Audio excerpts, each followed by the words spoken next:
Good evening, everybody. This is Robin with another edition of Horror Pop After Midnight. And my guest is stand-up comedian and filmmaker Joe Ozborn. How's it going, Joe? Good, Robin. How are you doing, my friend? Pretty good. Thank you for coming on since you're way over and down under. Yeah. No, thank you for having me. It's nice to meet you. Yeah, I checked out your Batman fan film, short film on YouTube, Batman Night in Lockdown. I thought it was clever and very funny. So what decided for you to do the COVID tie-in to the short film? Yeah, well, it was, in Sydney, where I'm from, we were in lockdown for a lot of time during, it was very strict, stringent rules over here. And, I had a lot of time on my hands, a lot of time to let the mind wander, like a lot of us during COVID.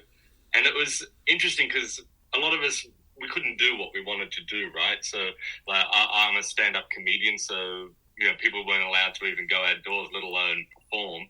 And so it makes you kind of question your own purpose and identity in life. Like, well, if I'm not doing this, what am I doing? Like, what have I got to offer? And your mind kind of goes down these rabbit holes of wondering, what is the meaning of all this? What is my purpose? And when that identity is stripped, it's kind of like it makes you confront a lot of personal questions. And I thought, wow, none of us can escape this. We're all in the same boat here. And then I thought, like, how would this apply to someone like Batman? If there's no crime on the street, there's no one around to connect with.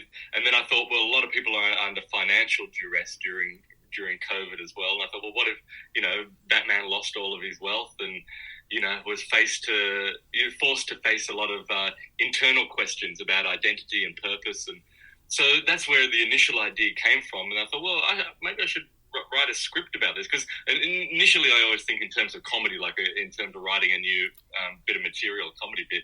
And so I just thought, well, I'll angle this into like a screenplay and see how it turns out. And it all kind of just flowed out. It all came together, and I showed it to a few friends of mine who have made films and who have written feature films, and they came back with glowing feedback and said, this is fantastic. This is something you should really, make happen too.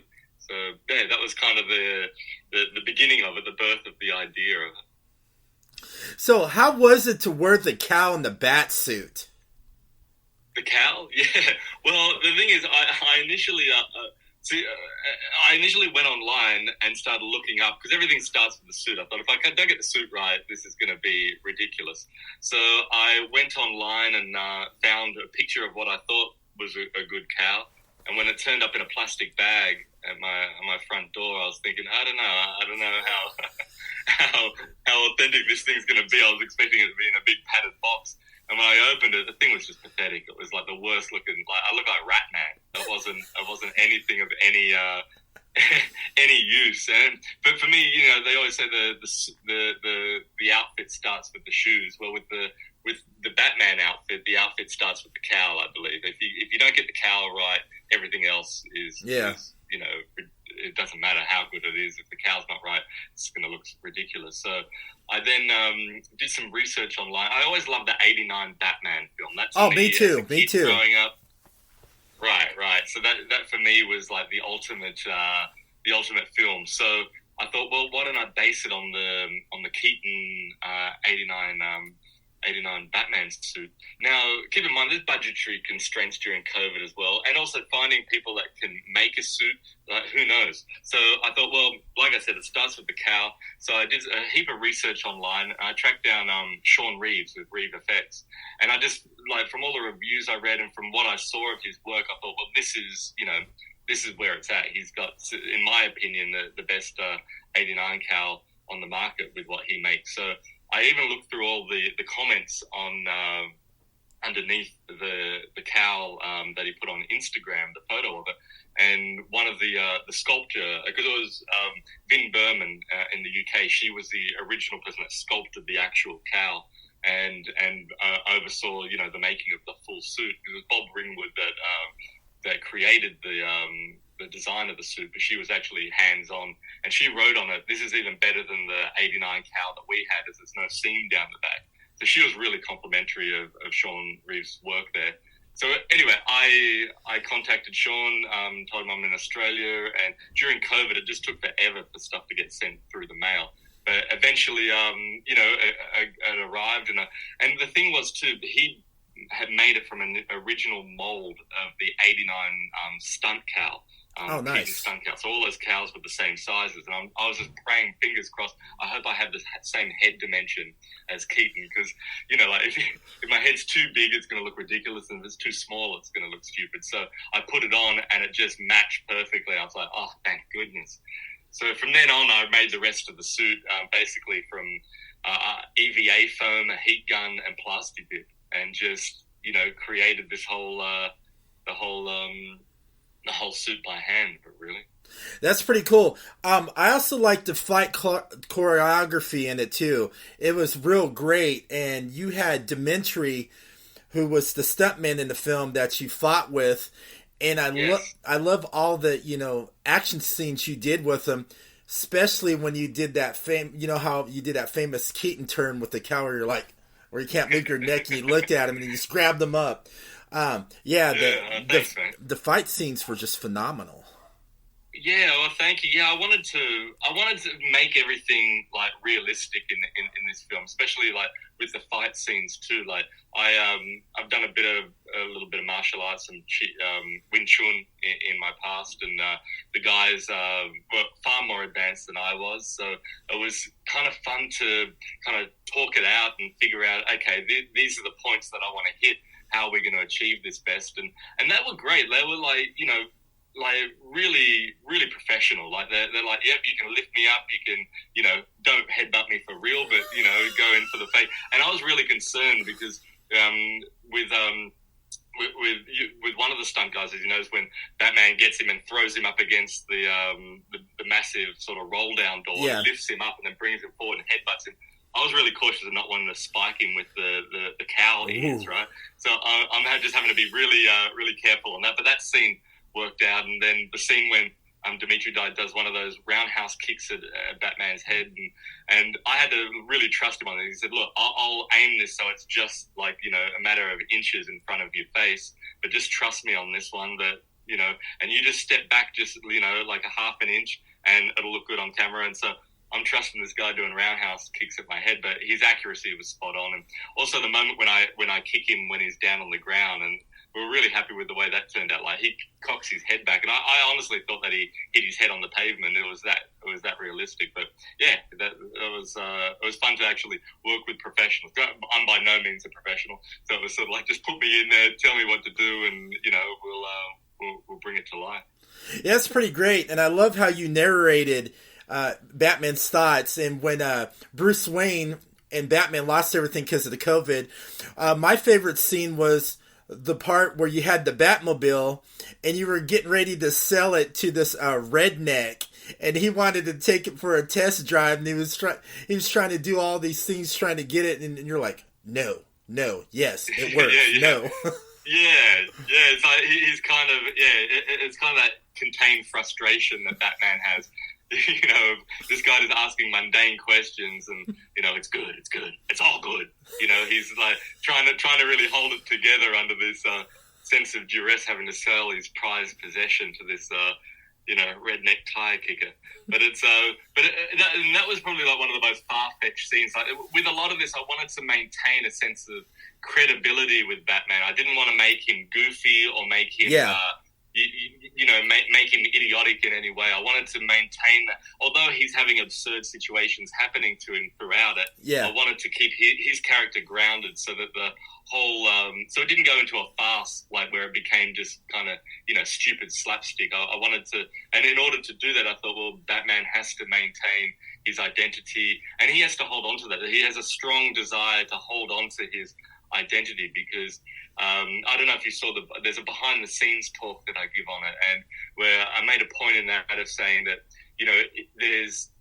he's wearing a suit. His suit. He never takes off the suit, so he never wants to go back as Bruce Wayne, because if he does take off the suit, in his own mind, he thinks, well, I may never put this suit back on again. So this is his last kind of hope of holding on to any identity of Batman. And that's why he remains in the suit throughout the whole time. Like when he's sleeping in the bunk bed with Alfred in the studio apartment, he still sleeps in the suit. That's funny. And you gotta love the Bat Velcro wallet. That's actually my real wallet. It's sad but true. But that's my. Well, whenever I travel overseas, I always change out and take that wallet so stuff doesn't fall out of it, so it's safe. But so yeah, that Velcro sound is just so pathetic. So I know exactly how Batman felt in that scene, opening up a wallet in the cafe, and people know you're a high roller when you got a Velcro wallet like that. They know you're the real deal. Yeah, and I also like the scene. You filmed a famous scene where you did a lot of movies, The Fountain. Tell us about the fountain scene. Well, yeah, that's a fountain which I've walked past countless times as a kid. It's in a place called Martin Place in the city of Sydney, and it's a fountain that's been used in a lot of films. Like there's a famous scene in The Matrix where everyone's walking along, and there's a lady in a red dress, and everyone stops, and he's looking around, like Neo is explaining to him what this Matrix is, what he's actually living in, and so there's that shot with the fountain there, which is an iconic shot from The Matrix. Also in Superman, the Superman film that they shot in Sydney, where he lifts the car up. Yeah, that's in front of that fountain as well. And I wanted to get that shot before Christmas time, because once they put up all these Christmas decorations around it, I thought, well, that's going to brand it. So the director, Jim, and I figured out a time to get down there. And it was during COVID too, so there weren't a lot of people around, but there was still enough people around. Like there was workmen there, and they had some workman stuff set up. And then when they saw me dressed as Batman, they came over to have a chat, and I told them what I was wanting. They're like, yeah, whatever we can do to help out, mate. And they moved all the workman signs out of the shot so it could be a clean shot, an empty shot for Batman to walk through, and then be berated by someone from a building up on high. That's pretty cool too. And then when you did the scene where it looks like Wayne Manor, I was watching a little bit about the behind the scenes, and you were doing a shot dressed as Batman, and your wife was there, and then you got fined by a ranger while you were wearing your Batman outfit. Well, yeah. Well, that's a government house, and it's in a place called the Botanical Gardens, and it's like basically like in the middle of the city. And it's kind of like Central Park would be in New York, but it's the equivalent to that.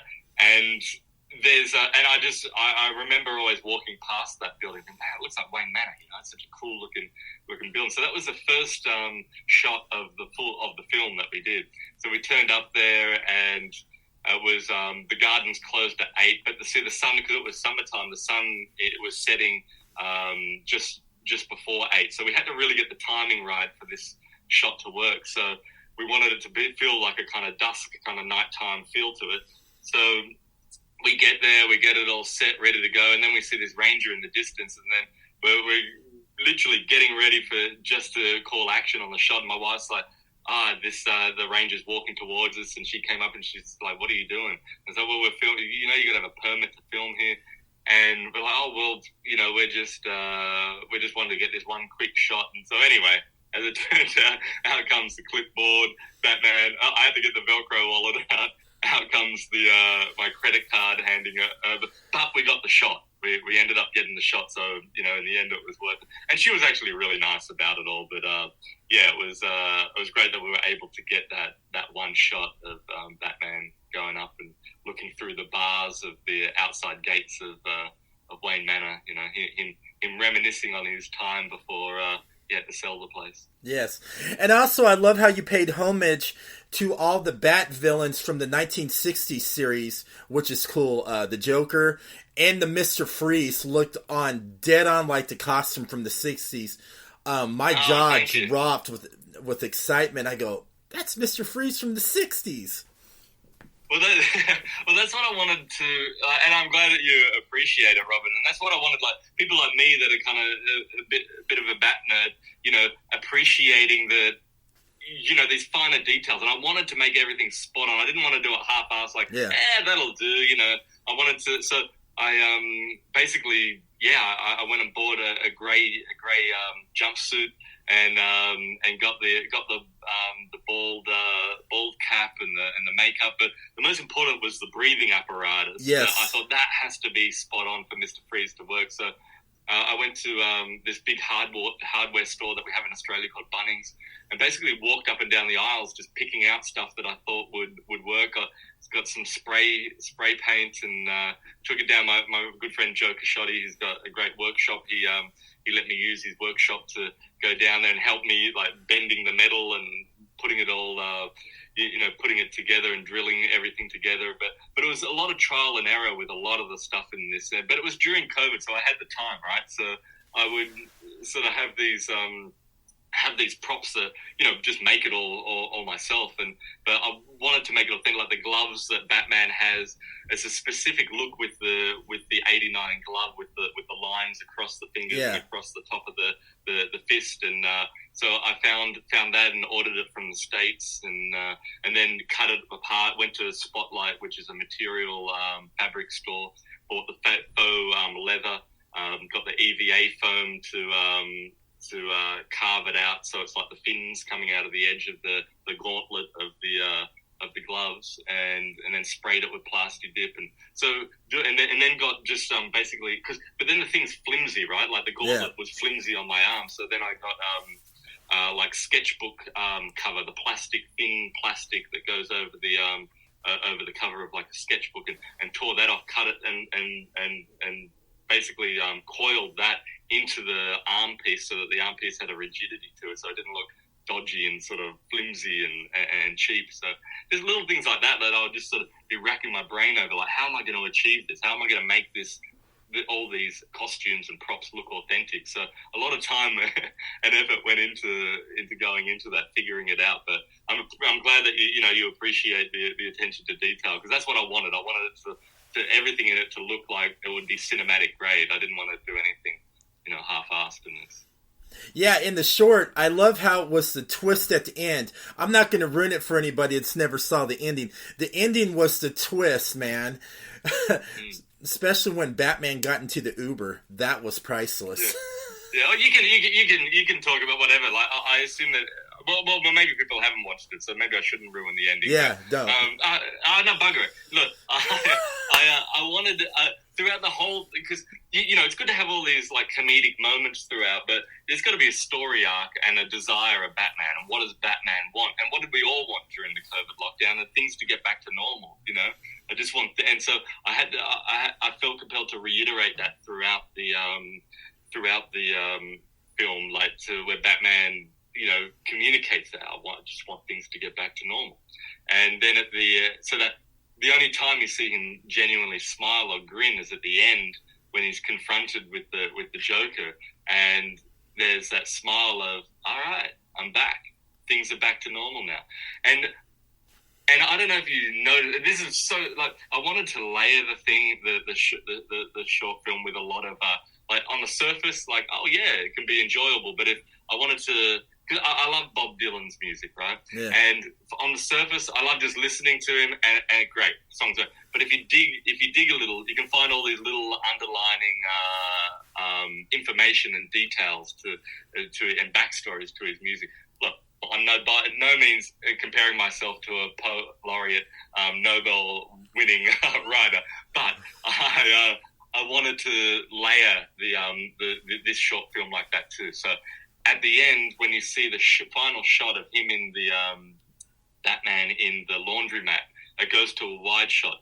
But as on the knuckles, though, there's white face paint and the red face paint, but also the knuckles are all bruised of Batman on the exposed hand, just to show, all right, well, he did survive the Joker, and he took the Joker to task, So it was just little things like that are, and also like the 89 Air Trainer 3 shoes as well in that fight scene when Dimitri the stunt guy does the roundhouse kick and Batman captures his leg and looks at his shoes and goes, nice shoes, so that's, and the shoes that he's wearing are the 89 Air Trainer 3s that were the shoes used to make the Michael Keaton bat boot in the film. So basically, they commissioned Nike to make a shoe. They came back with an 89 with the Air Trainer 3s. Nike did, but they made the Nike logo yellow on the shoe, and they thought, no, it's too.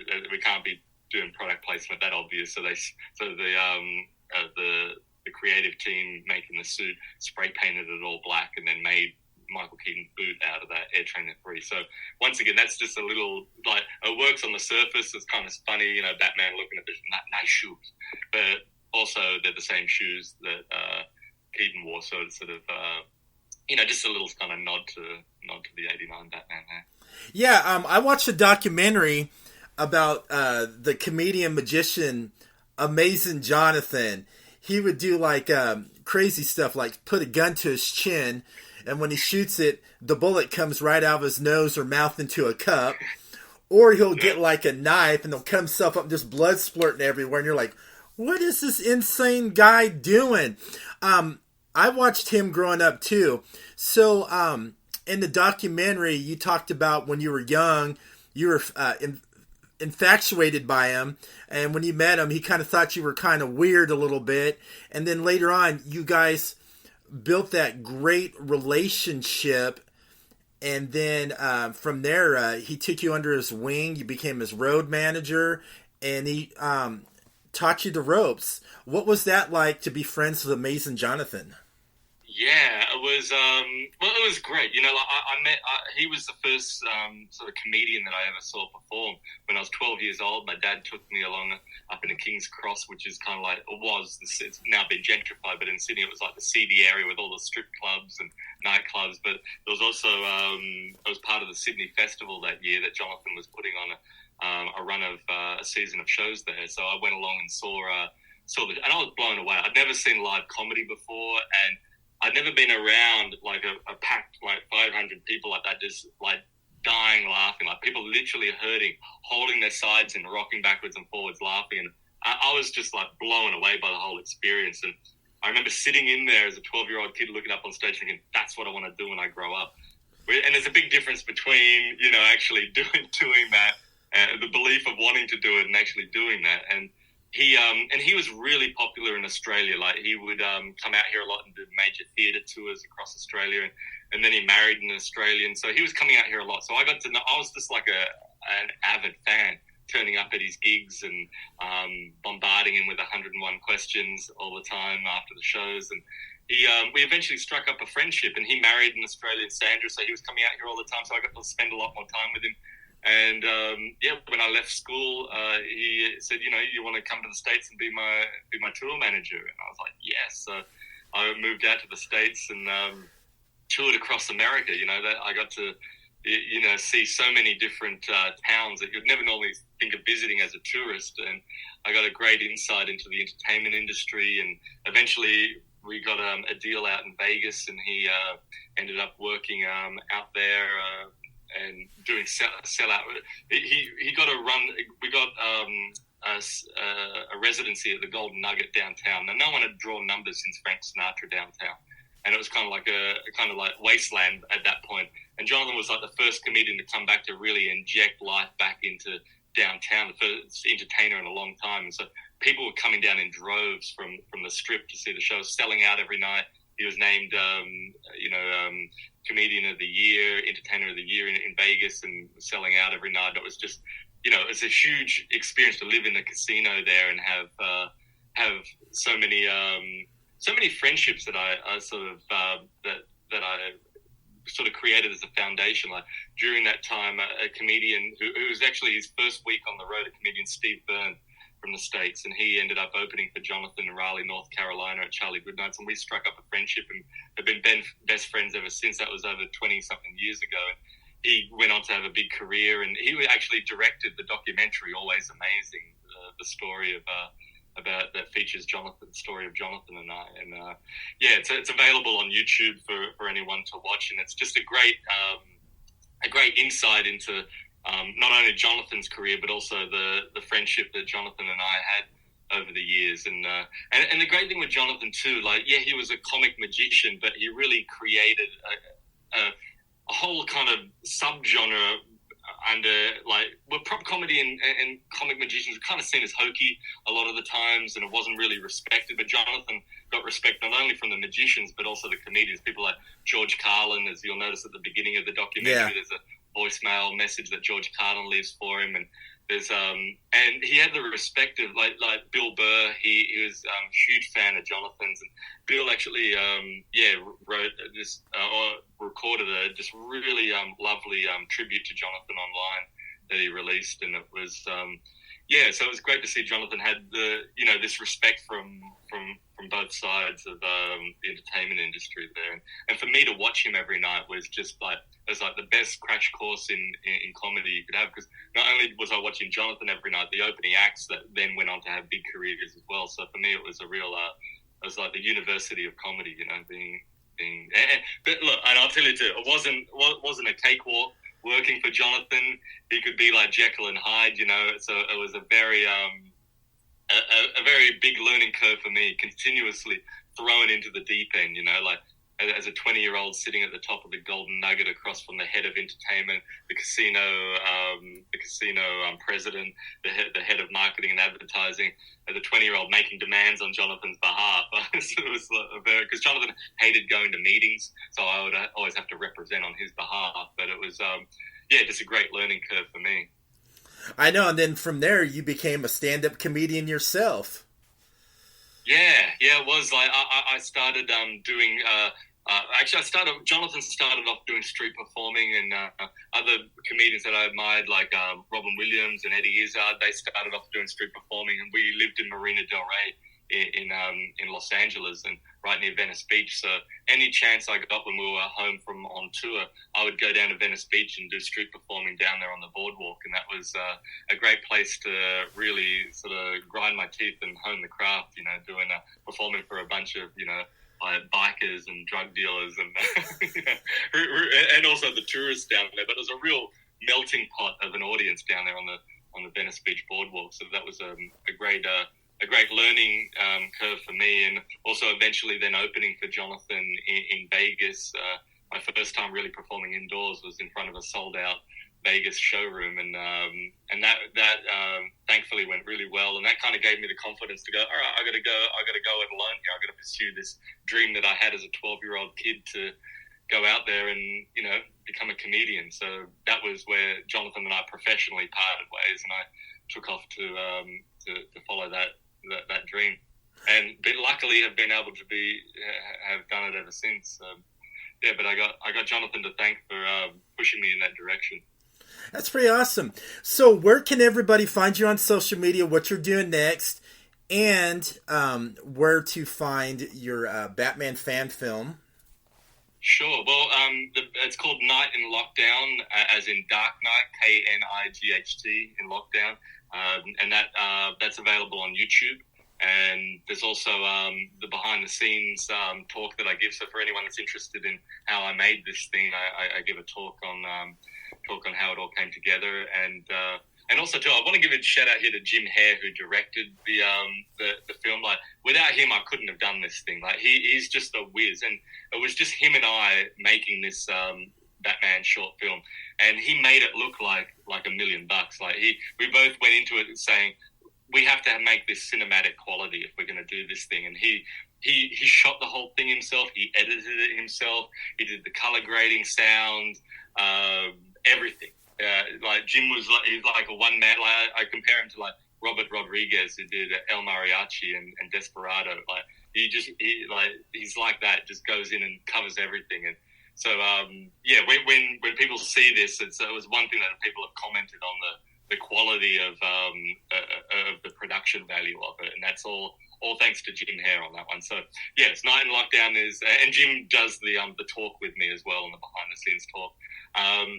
The documentary about Johnathan and I is on called Always Amazing, and that's available on YouTube. It's feature length film, won a bunch of awards at film festivals, and Steve Byrne just did a fantastic job on that. It's a great homage to the legacy of Johnathan, and I'm on Facebook, Joel Ozborn, Ozborn, like born in Oz, and on Instagram, all the social stuff I'm on. But yeah, it's been great to have just film this all of this and just give it to the public, put it out there, and let them experience it all.